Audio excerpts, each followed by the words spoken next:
일화 반가운 첫 만남. 이 미용실이 제 인생 전부였습니다.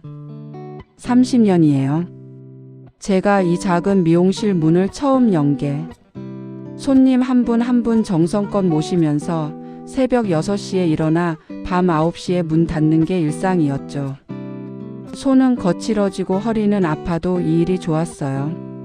무엇보다 제 아들 지호를 이 가게로 대학까지 보냈다는 게 자랑스러웠으니까요. 그런 아들이 결혼한다고 했을 때 얼마나 기뻤는지 몰라요. 어머니 유나라고 합니다. 잘 부탁드려요. 처음 본 며느리 유나는 정말 완벽했어요. 대기업 과장이라는 화려한 직함에 말투도 교양 있고 외모도 빼어났죠. 친정어머니께서 정성껏 키우셨구나 싶었어요. 어머니가 미용실 하신다며? 멋지세요. 평생 한 가지 일을 하신 거잖아요. 그 말에 제 마음이 스르륵 녹았습니다. 이런 며느리라면 우리 지호도 잘 살겠구나. 이제 내가 늙어서 힘들면 의지할 사람도 생겼네. 결혼식 날 저는 손님들에게 자랑했어요. 우리 지호가 복 받았어요. 며느리가 대기업 다니는 똑똑한 여자라니까요. 단골 손님들도 축하해 주셨죠. 40년 넘게 단골로 다니시는 영자 언니는 민수야, 이제 내가 편하게 일하겠네. 며느리한테 맡기고 여행도 가고 그래 하며 웃으셨어요. 그날 밤 저는 가게 문을 닫고 거울을 보며 생각했습니다. 30년. 참 열심히 살았다. 이제 좀 쉬어도 되겠지? 신혼여행 다녀온 며느리가 우리 가게에 처음 왔을 때 저는 떡까지 준비했어요.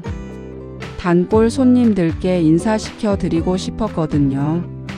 어머니 가게가 정말 아늑하네요. 그때 유나의 눈빛이 묘했어요. 가게 곳곳을 훑어보는 시선이 왠지 평가하는 것처럼 느껴졌죠. 하지만 저는 그냥 예쁘게 봐주려고 그러나 보다 생각했어요. 유나야, 배고프지? 어서 떡 먹어. 감사해요, 어머니. 근데 요즘은 이런 떡보다 건강식을 더 찾으시던데. 그 말끝이 묘하게 걸렸지만 저는 그저 웃었습니다. 그날 이후 며느리는 자주 가게에 들렀어요. 처음엔 반가웠죠. 시어머니한테 관심이 많구나. 기특한 며느리야. 하지만 지금 생각해보면 그때부터였습니다. 제 인생이 무너지기 시작한 게. 그날의 웃음이 얼마나 순진했는지 저는 몰랐습니다. 며느리의 진짜 속마음을. 이화 교양 뒤의 그림자. 어머니 이 가게 좀 바꿔야겠어요. 결혼한 지 딱 3개월 만이었습니다. 며느리 유나가 가게에 들어서더니 주변을 휙 둘러보더군요. 그러더니 웃으면서 말했죠. 어머니 솔직히 말씀드려도 될까요? 이 가게 너무 촌스러워요. 순간 귓가가 멍해졌어요. 30년을 지켜온 제 가게를, 제 인생을 촌스럽다고? 뭐가 촌스럽다는 거니? 전부요. 인테리어부터 의자, 거울, 조명. 요즘은 아니래요. 제가 좀 손 봐드릴게요. 어머니 위해서요. 말은 도움이라고 했지만 제 가슴이 철렁 내려앉았어요. 하지만 며느리가 좋은 뜻으로 하는 거겠거니 했죠. 카드 주세요, 어머니. 제가 알아서 할게요. 며느리는 일사천리로 인테리어 업체를 불렀습니다. 이 벽지는 다 뜯어내고 거울은 LED 조명으로, 의자는 전부 최신형으로 바꿔야 해요. 유나야, 그런데 그게 얼마나 드는데? 어머니 투자예요. 가게가 예뻐지면 손님이 더 오잖아요. 걱정 마세요.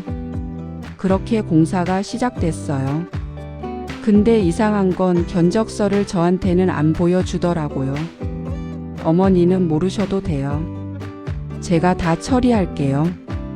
카드만 주세요. 아니, 내 가게 공사인데 내가 왜 모르면 안 되지? 속으로는 찜찜했지만 며느리가 화낼까봐 그냥 카드를 건넸습니다. 2주 후 청구서가 날아왔습니다. 800만 원. 너무 놀라서 며느리한테 전화했어요. 유나야, 이게 어떻게 된 거니? 800만 원이나? 어머니, 요즘 인테리어가 원래 비싸요. 제가 싸게 한 거예요.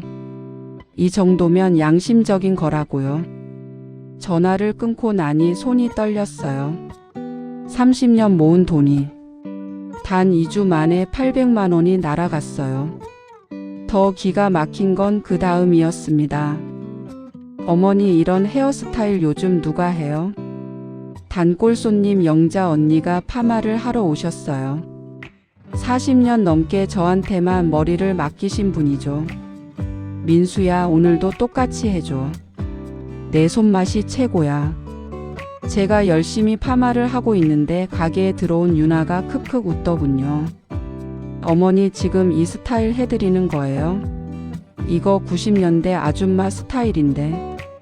영자 언니 얼굴이 빨개졌어요. 저기.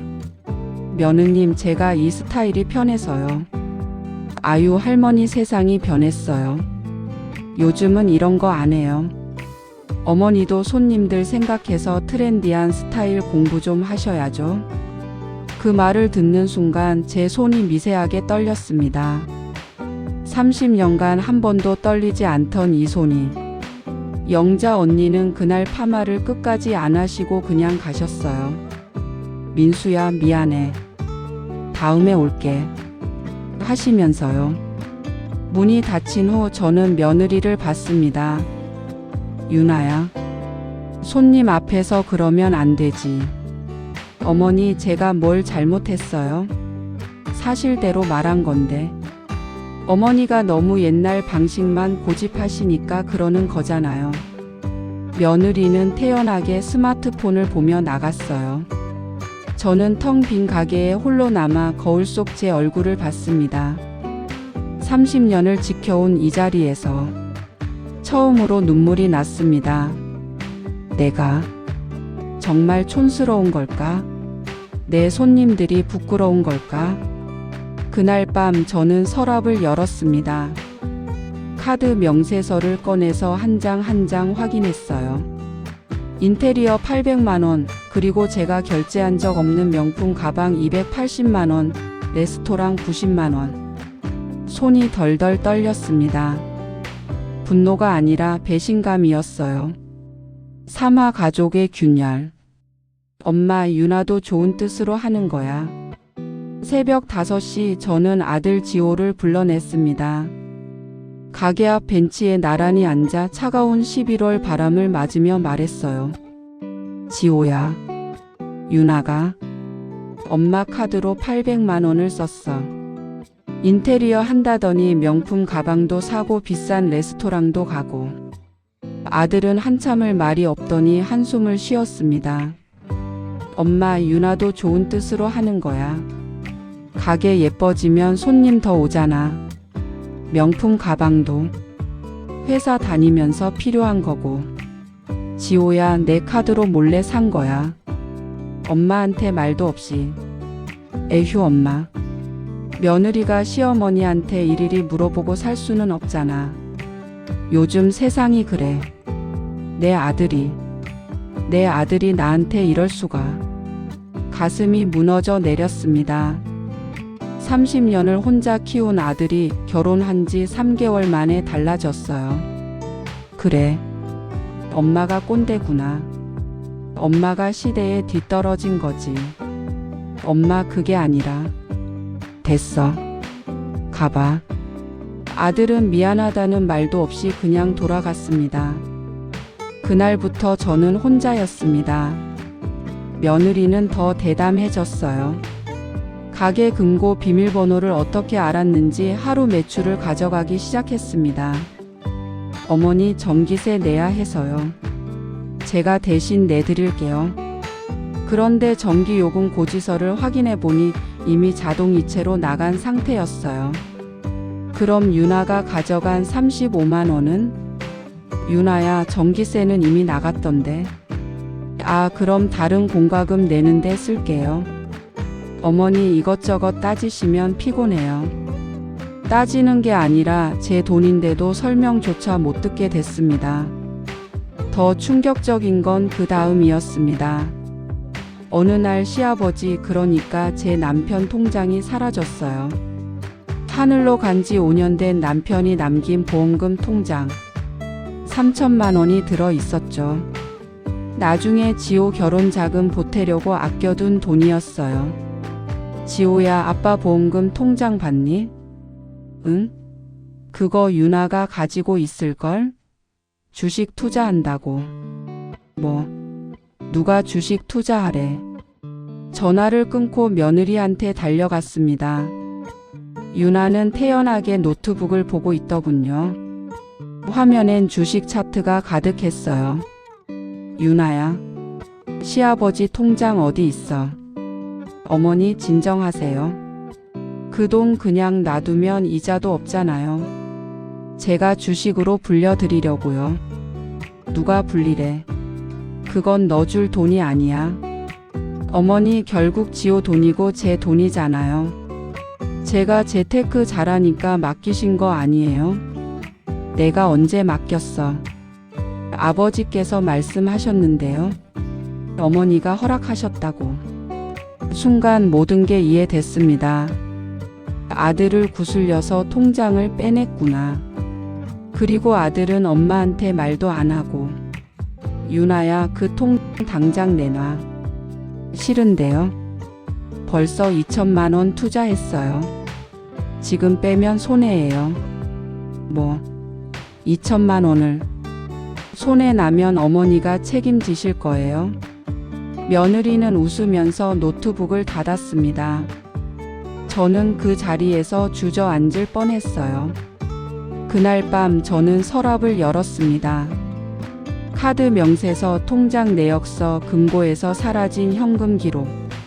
하나하나 정리하며 확인했어요. 총 1,500만 원이 넘게 사라졌습니다. 불과 3개월 만에. 그리고 남편 보험금 2천만 원까지 주식으로 날아갔어요. 이제 내가 참을 이유가 없어. 손이 떨렸지만 이번엔 분노가 아니었습니다. 차가운 결심이었어요. 저는 서랍 깊숙한 곳에서 오래된 수첩을 꺼냈습니다. 30년 전 미용실 열 때 단골이었던 김 변호사님 명함이 그대로 있더군요. 다음 날 아침 저는 전화를 걸었습니다. 변호사님, 저 기억하세요? 30년 전 파마해 드렸던 민수예요. 상담 좀 받고 싶은데. 통화를 끝내고 거울을 봤습니다. 62년을 살면서 처음으로 제 눈빛이 달라진 게 느껴졌어요. 유나야, 내가 날 만만하게 본 게 실수였어. 저는 조용히, 아주 조용히 준비하기 시작했습니다. 가게 한켠에 작은 상자가 도착했어요. CCTV였습니다. 사화 드러난 진실. 이제 증거를 모을 시간이야. CCTV 설치는 조용히 했습니다. 가게 구석 화분 뒤에 숨겨놓은 작은 카메라. 며느리는 눈치채지 못했어요. 어머니, 오늘도 가게 봐드릴게요. 어머니는 쉬세요. 유나는 요즘 자주 가게에 나왔어요. 저보고 쉬라고 하면서요. 처음엔 며느리가 효심이 생겼나 싶었죠. 하지만 이제는 알아요. 쉬라는 게 아니라 날 쫓아내려는 거구나. 저는 일부러 집에서 쉬는 척했습니다. 그리고 노트북으로 CCTV를 지켜봤어요. 첫째 날 며느리는 금고를 열었습니다. 오늘 매출이 48만 원이네. 유나는 주저없이 30만 원을 꺼내 자기 가방에 넣었어요. 그리고 금고장부에는 18만 원이라고 적었습니다. 화면을 보는 제 손이 부들부들 떨렸어요. 이 여자가 진짜. 둘째 날 더 충격적인 장면이 찍혔습니다. 단골 손님 박순희 여사님이 오셨어요. 70대 할머니인데 늘 파마하고 나서 현금 15만 원을 카운터에 놓고 가시는 분이죠. 그날도 순이 할머니는 현금을 놓고 가셨습니다. 며느리는 그 돈을 카운터에 그대로 뒀어요. 그런데 할머니가 가방을 카운터에 두고 화장실에 가셨습니다. 그 순간 며느리가 가방을 열었어요. 설마 그러는 건 아니겠지? 하지만 제 예상은 빗나갔습니다. 며느리는 할머니 지갑을 열더니 그 안에서 10만 원권 5장을 꺼냈어요. 50만 원이었습니다. 그리고 태연하게 자기 주머니에 넣더군요. 유나야. 저는 화면을 보며 소리쳤지만 화면 속 며느리는 들을 리 없었죠. 할머니가 화장실에서 돌아왔습니다. 아이고 며느님. 내가 가방을 여기 뒀네. 깜빡했어요. 할머니 조심하세요. 요즘 세상이 험해서요. 며느리는 웃으면서 말했습니다. 마치 자기가 가방을 지켜준 것처럼. 그날 저녁 순이 할머니한테서 전화가 왔어요. 민수야, 미안한데 오늘 가게에서 내 지갑에 돈이 50만 원 있었는데 없어졌어. 혹시 떨어진 거 못 봤니? 할머니, 제가 확인해 볼게요.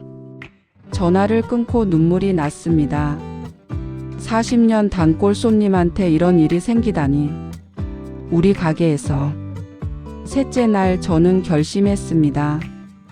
며느리는 또 가게에 나왔어요. 어머니, 오늘도 제가 볼게요. 어머니는 병원 가세요. 요즘 안색이 안 좋으시던데. 그래, 고맙다. 저는 일부러 나가는 척하고 뒷골목에서 지켜봤습니다. 그날도 역시 손님이 화장실 가는 사이 며느리는 가방을 뒤졌어요. 이번엔 젊은 손님이었는데 카드를 꺼내 사진을 찍더군요. 카드 정보를 사진으로? 소름이 돋았습니다. 이건 단순 절도가 아니었어요. 계획적인 범죄였습니다. 넷째 날 저는 USB를 챙겼습니다. 4일간의 CCTV 영상. 금고에서 돈 빼가는 장면, 손님 지갑 터는 장면, 카드 정보 촬영하는 장면. 모두 선명하게 담겨 있었습니다. 저는 변호사님께 먼저 연락했어요. 변호사님, 증거 확보했습니다. 이제 어떻게 해야 할까요? 민수 씨, 일단 경찰서 가세요. 제가 동행하겠습니다. 그날 밤 9시 저는 경찰서 문을 열었습니다. 형사님이 저를 맞았어요. 어르신, 무슨 일이세요? 신고하러 왔습니다. 절도. 아니, 상습 절도입니다. 피해자가 누구시죠? 저하고 제 가게 단골 손님들입니다. 범인은 누군데요? 한참을 말이 안 나왔습니다. 목이 메었어요. 제 며느리입니다. 형사님 표정이 굳었습니다. 저는 떨리는 손으로 USB를 꺼냈어요. 여기 다 담겨 있어요. 4일간의 증거가. 형사님이 영상을 확인하는 동안 저는 의자에 앉아 있었습니다. 30년 미용실을 지켜온 이 손으로 며느리를 경찰에 신고하다니. 아들은 뭐라고 할까? 사람들은 뭐라고 할까? 하지만 저는 알았어요. 이건 제가 해야 할 일이라는 걸. 어르신, 이거 증거로 충분합니다. 내일 바로 조사 들어가겠습니다. 형사님이 말했습니다. 저는 고개를 끄덕였어요. 이제 돌이킬 수 없습니다. 감사합니다, 형사님. 제발 다른 피해자가 더 생기기 전에 잡아주세요. 밤 11시 경찰서를 나오는 길. 차가운 11월 바람이 얼굴을 때렸지만 마음은 이상하게 편안했습니다. 이제 끝이 보이는구나. 오하 드라이기의 소리. 어머니가 어떻게 이러실 수가 있어요. 새벽 6시 집 초인종이 미친 듯이 울렸습니다. 문을 여니 아들 지호가 눈이 벌겋게 충혈된 채 서 있더군요. 엄마, 유나가 지금 경찰서에 있어. 엄마가 신고했다며. 그래, 내가 신고했다. 미쳤어요. 며느리를 경찰에 신고해. 우리 가족이 어떻게 되는데? 지호야, 내 와이프는 도둑이야. 내 돈 1,500만 원, 네 아빠 보험금 2천만 원 빼갖고 단골 할머니들 지갑까지 털었어. 그게 설마 사실이겠어요? 유나가 그럴 리 없어. 저는 조용히 노트북을 켰습니다. CCTV 영상을 보여줬어요. 화면 속에서 유나가 할머니 지갑을 터는 모습, 금고에서 돈을 빼가는 모습이 선명했습니다. 아들은 그 자리에 주저앉았어요. 이게 말이 돼? 지호야, 엄마는 내가 행복하길 바랐어. 근데 그 사람은 우리 가족을 망치고 있었어. 아들은 한참을 울더니 고개를 떨구고 나갔습니다. 3일 후 며느리는 구속됐습니다. 상습 절도 횡령 신용카드 정보 불법 수집. 형사님 말로는 우리 가게뿐 아니라 다른 곳에서도 여러 건의 피해가 있었대요. 민수 씨 덕분에 다른 피해자들도 찾아냈습니다. 진작 신고하셨어야죠. 저는 대답 없이 고개만 끄덕였어요. 일주일 후 아들이 다시 찾아왔습니다. 이번엔 눈물이 마른 얼굴로. 엄마, 미안해요. 제가 엄마 말을 들었어야 했는데. 됐어, 지호야. 너도 몰랐던 거잖아. 아니에요. 저도 이상한 건 느꼈어요. 근데 외면했어요. 유나 편만 들었죠. 정말 죄송해요. 아들이 제 손을 잡았습니다. 30년 전 어렸을 때처럼. 엄마 이혼할게요. 그리고 엄마 돈 제가 다시 모아드릴게요. 아니야. 넌 내 인생 살아. 엄마는 괜찮아. 한 달 후 가게에 변화가 생겼습니다. 민수야, 신문 봤어? 내가 용감한 시어머니래. 단골 영자 언니가 신문을 들고 왔어요. 며느리 범죄 막아낸 62세 미용사. 20년 단골 손님 지갑 절도범 직접 신고. 기사가 났더군요. 순이 할머니가 인터뷰까지 하셨어요. 민수 씨가 아니었으면 저도 몰랐을 거예요. 그 며느리한테 계속 당했을 거예요. 진짜 고마운 분이에요. 그날부터 가게에 손님이 몰려들기 시작했어요. 민수 씨 그 용기가 대단해요. 저도 며느리 문제로 고민인데 민수 씨 보고 힘 얻었어요. 30년 지킨 가게 쉽게 빼앗기면 안 되죠. 가게는 다시 활기를 되찾았습니다. 3개월 후 유나는 징역 2년을 선고받았습니다. 법정에서 유나를 마지막으로 봤어요. 어머니, 저 정말 죄송해요. 저는 대답하지 않았습니다. 용서할 마음도 미워할 마음도 없었어요. 그냥 끝난 일이었습니다. 그리고 오늘, 민수 선생님 오늘도 파마 부탁해요. 새로운 단골 손님이 들어왔습니다. 신문 보고 찾아오셨대요. 선생님 같은 분이 우리 동네에 계셔서 든든해요. 머리도 잘하시고 정의롭기까지 하시고.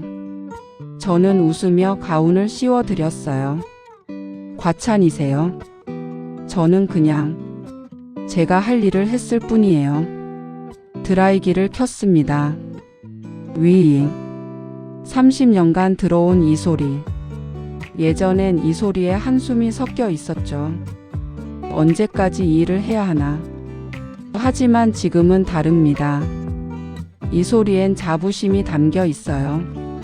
나는 30년간 정직하게 살았고 앞으로도 그럴 거야. 오후 3시 아들이 가게에 들어왔습니다. 엄마 점심 같이 먹어요. 제가 살게요. 그래, 우리 아들. 엄마 파마 끝나면 가자. 아들은 의자에 앉아 가게를 둘러봤어요. 엄마, 이 가게 정말 좋다.